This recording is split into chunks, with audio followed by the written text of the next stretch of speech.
ഇപ്പോൾ ദുർഗ് സെൻട്രൽ ജയിലിലുള്ള ദൃശ്യങ്ങൾ നമ്മൾ കാണുന്നത് ഈ മതപരിവർത്തനവും മനുഷ്യക്കടത്തുമടക്കം ആരോപിച്ച് ജയിലിലടക്കപ്പെട്ട കന്യാസ്ത്രീകൾക്ക് ജാമ്യം ലഭിച്ചിരിക്കുന്നു. അജീഷ്, ജയിൽ മോചനം ഉടൻ ഉണ്ടാകുമോ? ഉത്തരവ് അവിടെ എത്തിയോ? സുഹൈലെ നമ്മളിപ്പോൾ കാണുന്നത് ഈ സിസ്റ്റർമാർ, 2 മലയാളി കന്യാസ്ത്രീമാർ പുറത്തിറങ്ങുന്നതിന്റെ ദൃശ്യങ്ങളാണ് നമ്മളിപ്പോൾ കാണുന്നത്. അത് കവാടത്തിൽ അത് തന്നെയാണ്. അതായത് ജയിലിനുള്ളിൽ കഴിഞ്ഞ 9 ദിവസമായി കഴിഞ്ഞിരുന്ന കന്യാസ്ത്രീകൾ പുറത്തിറങ്ങിയിരിക്കുന്നു.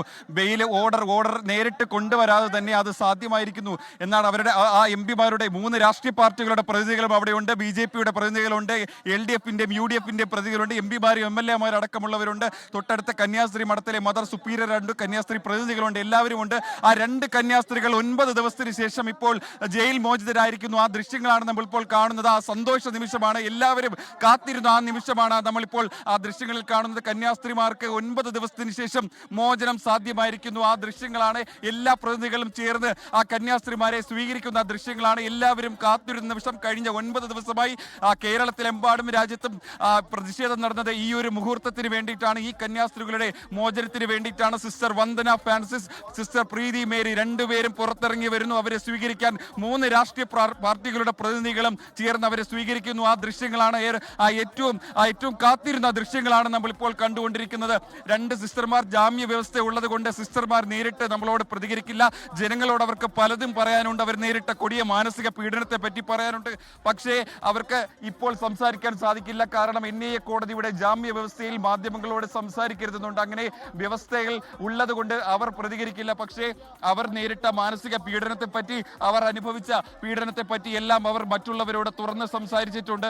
അതെല്ലാം നമ്മളോട് മറ്റുള്ളവർ പറയും. എന്തായാലും നമ്മൾ എല്ലാവരും കാത്തിരുന്ന ആ നിമിഷം, കേരളം മൊത്തം കാത്തിരുന്ന ആ നിമിഷമാണ് ഇപ്പോൾ നമ്മൾ ദൃശ്യങ്ങളിൽ കാണുന്നത്. 2 സിസ്റ്റർമാർ, 2 കന്യാസ്ത്രീമാർ, 2 മാലാഖമാർ കഴിഞ്ഞ 9 ദിവസമായി ഈ കാരാഗ്രഹത്തിൽ അനുഭവിച്ച മാനസിക പീഡനത്തിന് ശേഷം അവർ പുറത്തേക്ക് ഇറങ്ങി വരുന്നു. അവരെ സ്വീകരിക്കാനായി കേരളത്തിലെ പ്രധാനപ്പെട്ട എല്ലാ രാഷ്ട്രീയ പാർട്ടിയുടെ പ്രതിനിധികളും ഉണ്ടായിരുന്നു. BJP അധ്യക്ഷൻ രാജീവ് ചന്ദ്രശേഖരനുണ്ട്, അദ്ദേഹത്തിന്റെ അയച്ച പ്രതിനിധികളുണ്ട്. LDF-ന്റെയും UDF-ന്റെയും MPമാരുണ്ട്, കേരളത്തിൽ നിന്നുള്ള MLA-മാരുണ്ട്, അങ്കമാലി ഇരിക്കൂർ MLA-മാരുണ്ട്. അങ്ങനെ എല്ലാ പ്രധാനപ്പെട്ട നേതാക്കളും ചേർന്നാണ് ഈ 2 കന്യാസ്ത്രീകളെയും സ്വീകരിക്കുന്നതോടെ വലിയ സുരക്ഷ ഒരുക്കിയിട്ടുണ്ട്.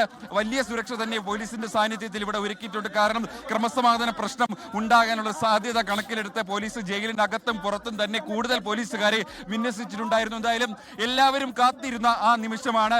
2 കന്യാസ്ത്രീമാർ, കേരളത്തിൽ നിന്നുള്ള 2 കന്യാസ്ത്രീമാർ കഴിഞ്ഞ വെള്ളിയാഴ്ച ബജ്രംഗൽ പ്രവർത്തകരുടെ മാനസിക പീഡനത്തിനും ഭീഷണിക്കും വഴങ്ങി പോലീസ് ജയിലിലടച്ച 2 കന്യാസ്ത്രീമാർ ഇപ്പോൾ ദുർഗ് സെൻട്രൽ ജയിലിന്റെ കവാടത്തിൽ നിന്ന് പുറത്തേക്ക് ഇറങ്ങി വരുന്ന ഏറ്റവും സന്തോഷകരമായ ആ ദൃശ്യങ്ങളാണ്.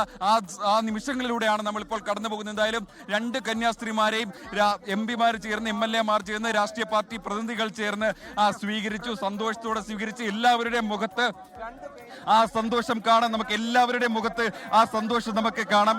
കാരണം എല്ലാവരും ഇത്രയും ദിവസം കാത്തിരുന്നതാണ്. മജിസ്ട്രേറ്റ് കോടതി ജാമ്യം നിഷേധിച്ചപ്പോൾ, സെഷൻസ് കോടതി ജാമ്യം നിഷേധിച്ചപ്പോൾ നമ്മളെല്ലാം വലിയ രീതിയിൽ പ്രതിഷേധിച്ചത് ഈ ഒരു നമ്മളെല്ലാം പ്രതിഷേധിച്ചത് കന്യാസ്ത്രീകളുടെ മോചനത്തിന് വേണ്ടിയിട്ടാണ്. ഒടുവിൽ സമ്മർദ്ദങ്ങൾക്ക് വഴങ്ങി ഛത്തീസ്ഗഡ് സർക്കാരിന്, പ്രോസിക്യൂഷന് നിലപാട് മയപ്പെടുത്തേണ്ടി വന്നു.